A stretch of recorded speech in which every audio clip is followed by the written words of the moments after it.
Hi, this is Con Caventi, the CEO of the Asylum Seeker Resource Centre. On behalf of Jen and I want to say a big thank you to all the wonderful people of Sydney who came out recently to our night around how you can be part of changing the conversation around refugees, how we can win back the hearts and minds of this country. As promised on that night, we were going to follow up with an email that captured the following, which is what you're going to find in this email. One, more information around how you can change the conversation. So we provided you a great little summary of our Words at Work research around the do's and don'ts, around how you can start practicing shifting the conversation to one around values and morals and a positive narrative. Two, we promised to link you up with all the wonderful local refugee organisations in Sydney for those that were keen to volunteer in hands-on ways. And you'll find the links to all of those organisations in this email. Three, we said that in the new year we would be coming back and running workshops for people around how to practice and get out there and change conversations, volunteer opportunities as well as 2 paid positions. And they will all come in early 2017. So look out for that update. What I wanted to do today, Bart, was just summarize the key things we talked about on the night so you can start practicing how do we change the conversation. So remember, the critical takeaways were, when we're out there talking about refugees, we're no longer going to be talking about what they are not. We're not going to be talking about they are not illegals, they're not queue jumpers, they're not terrorists.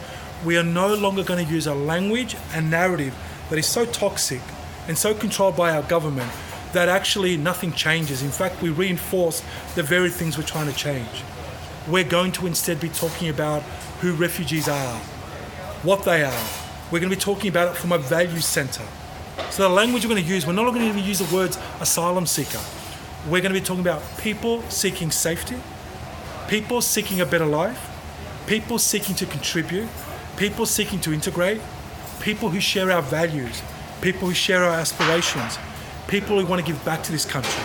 So we're talking about using a language that is value and moral centered, aspirational, appeals to a common good, uses language that everyone can relate to and connect to. Think about it. We are a nation of people who have arrived by sea on the land of First Nations people. So within our family tree, we have a story about people seeking better lives, people seeking freedom, people seeking safety, people seeking to contribute. Their story is our story, and that's the story we want to be telling.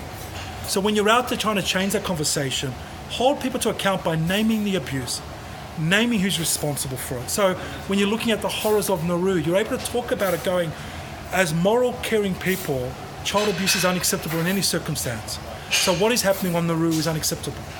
It's a nice, simple way of talking about it.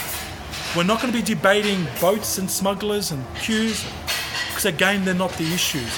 We're going to be talking about safe passage. We're going to be talking about enabling people who are seeking our protection, their human right to safety.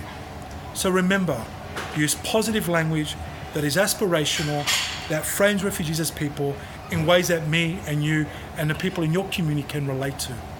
The last thing I want to talk about is that when we're having this conversation about being aspirational and about being values focused, we also need to be solution focused.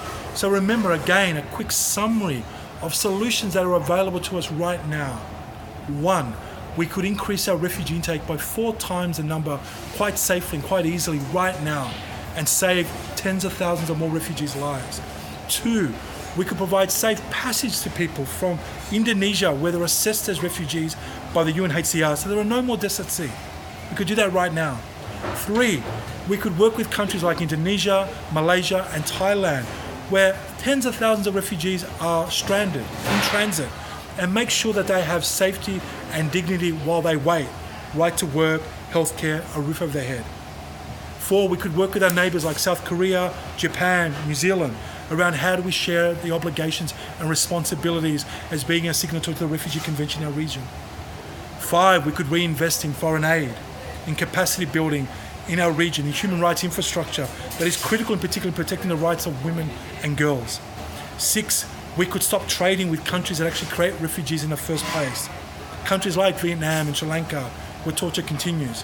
We could use our trade and foreign aid to protect human rights and to build capacity to settle and care for refugees in our region rather than to turn our backs on them. 8, we could be bipartisan. We could stop politicizing refugees. We could have leadership in this country. So that what that looks like then is that we bring them here from Nauru and Manus, the 1,159 on Nauru, the 823 on Manus, and we safely settle them here for 3% of what it costs to lock them up. But for the nearly 30,000 in our community as well, that we speak out for them around their right to permanent protection, their right to family reunification, and their right to a fair legal process, like me or you would want.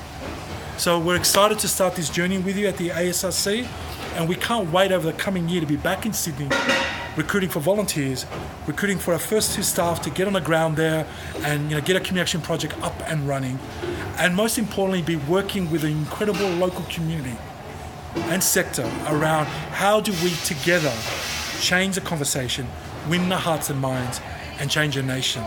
We can't wait to do that with you in 2017. Thank you again for your support.